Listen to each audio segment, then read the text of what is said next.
Ecco gli amici più fedeli delle penne nere davanti ai ragazzi della Mini Naja. Le loro vite si sono intrecciate con quella del 7° reggimento. Iroso e Laio sono i superstiti delle gloriose salmerie alpine dismesse nel 93. Sono tornati in caserma dimostrando ottima memoria. Sono scesi e appunto hanno preso subito la via delle stalla, delle salmerie e così sono felici anche loro.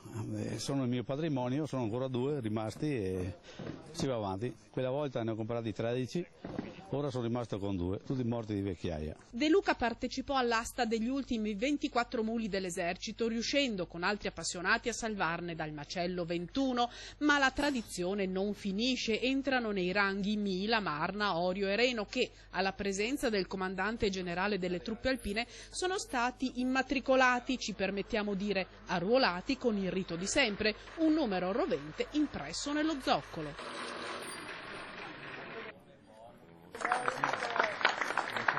È un po' ritrovare il proprio mondo e rivederlo.